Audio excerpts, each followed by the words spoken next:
any of this to happen, I swear. What in the world? This cannot be real.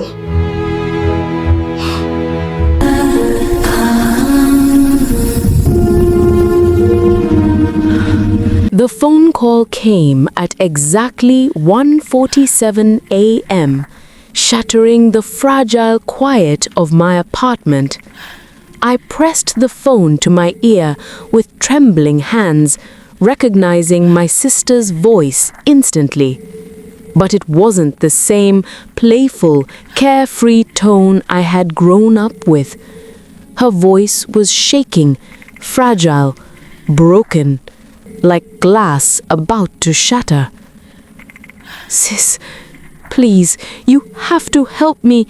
I didn't know who he truly was," she whispered, barely audible through the static. I froze. For a moment, I couldn't speak. I wanted to scream, to hang up, to tell her she had ruined everything, to make her feel the pain she had caused me. But curiosity and the unrelenting desire to know the truth kept me on the line. "What are you talking about, Amaka?" I asked, my voice trembling but controlled. "Tell me now, what did you not know?" A sharp intake of breath. Then, He isn't who you think he is. I thought I was the one betraying you, but..." Her voice broke completely. "He's dangerous, sis. He's living a double life. I should never have..." "Slow down," I interrupted, gripping the edge of the kitchen counter. "Explain. Who is he really?" She took a shaky pause, as if gathering the courage to confess something unspeakable. Edwin, he's not just your husband. He has been hiding something big, and Her words cut off abruptly as a loud crash echoed in the background of the call. My heart skipped a beat. "Amaka, are you okay?" I yelled. But there was only static, then silence.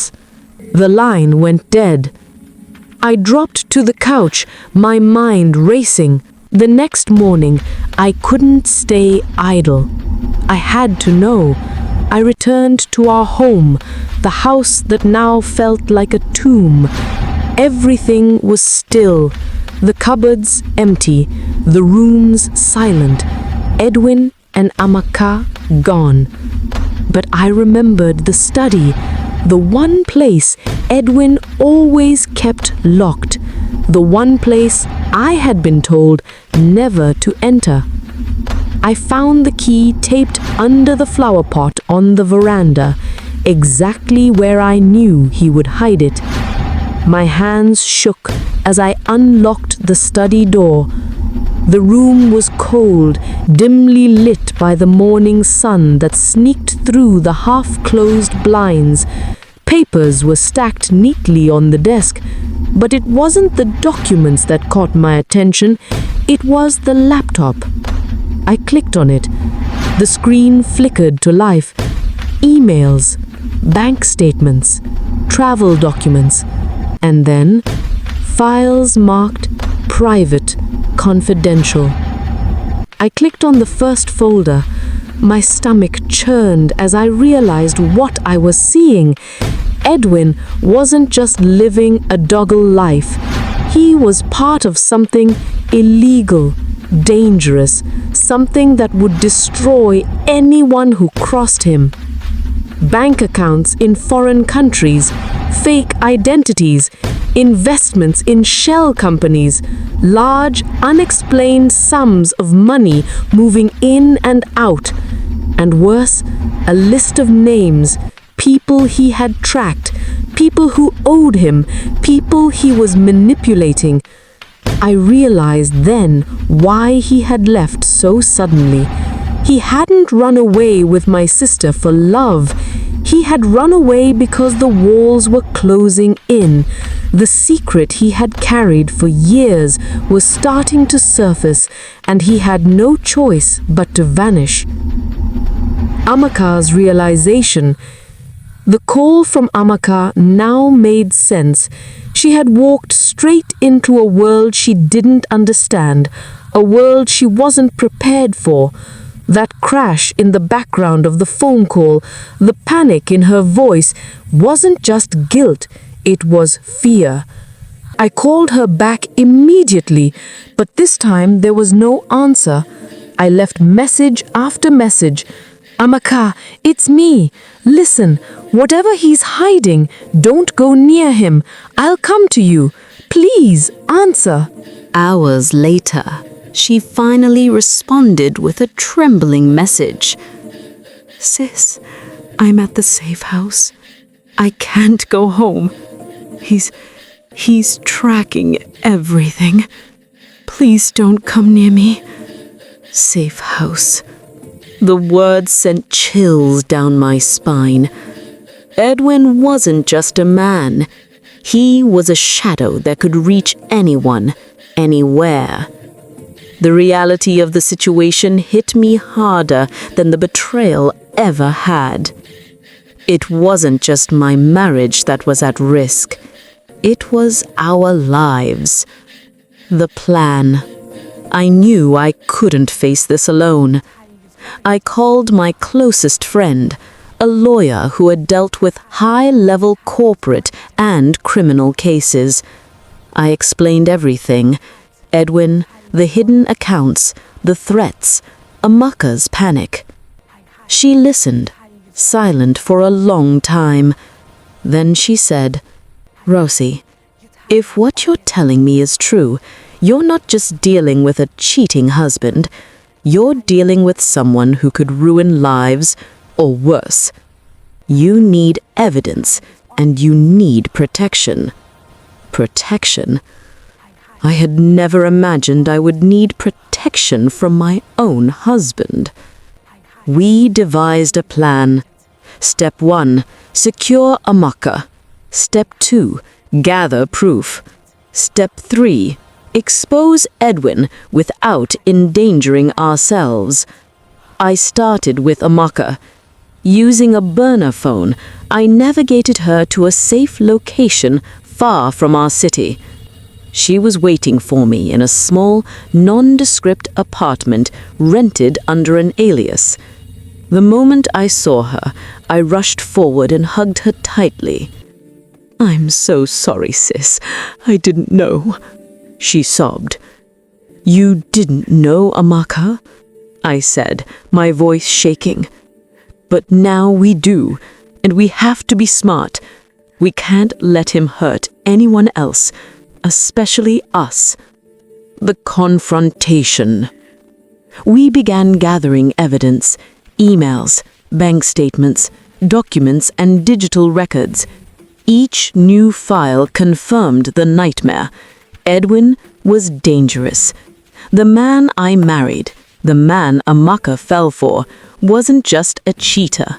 He was a manipulator, a criminal, someone who had hidden his true self for years. 1 week later, we were ready. The lawyer coordinated with authorities, and we planned a legal sting. Edwin thought he had disappeared without consequences, but we were about to prove that no one, not even him, could run from the truth forever. The call came. Edwin wanted to meet Amaka. He didn't know she had gone into hiding.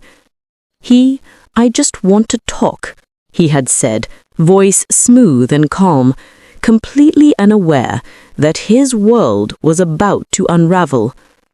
We agreed to the meeting, but we chose a place controlled by law enforcement, cameras hidden, backup ready. As he walked in, Amaka's face turned pale. I could see the shock in his eyes the moment he realized it wasn't a private meeting.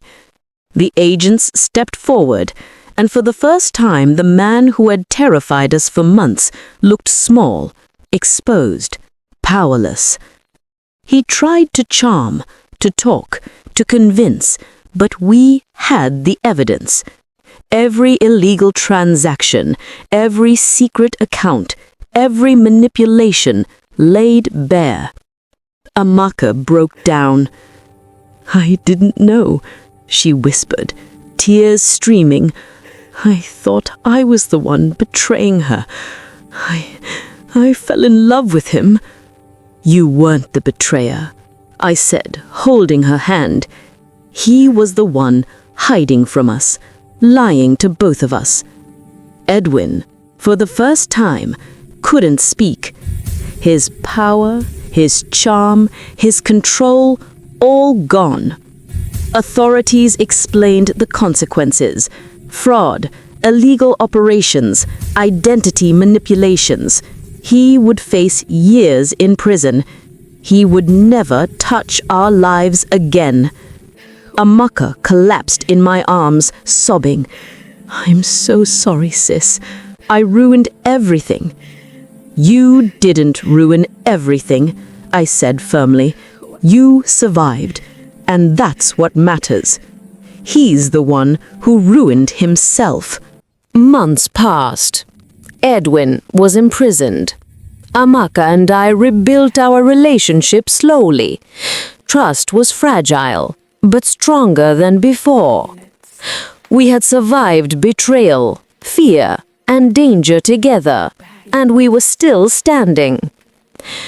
I realized something crucial.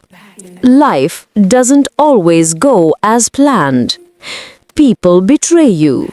People lie. But the truth has a way of catching up. And sometimes the greatest danger isn't the betrayal itself, but the secrets people hide behind their smiles. Amaka returned home, no longer the carefree girl who had blindly followed temptation. She had learned the hardest lesson. Love without truth is a trap, and sometimes family can hurt more than strangers. As for me, I rebuilt my life, stronger, wiser, and guarded. I had learned to trust myself first, and though the pain would linger, it became the fuel that reminded me, no one can take your peace unless you allow it. Betrayal cuts deep, but survival teaches strength. Secrets destroy lives, but truth sets them free. And some people, no matter how close, no matter how loved, are not meant to stay in your story forever. Thank you so much for watching, my amazing family. Your support means everything to me. Please don't forget to like, comment, share, and subscribe. Every click helps this channel grow. I appreciate you all. God bless you. See you in the next episode.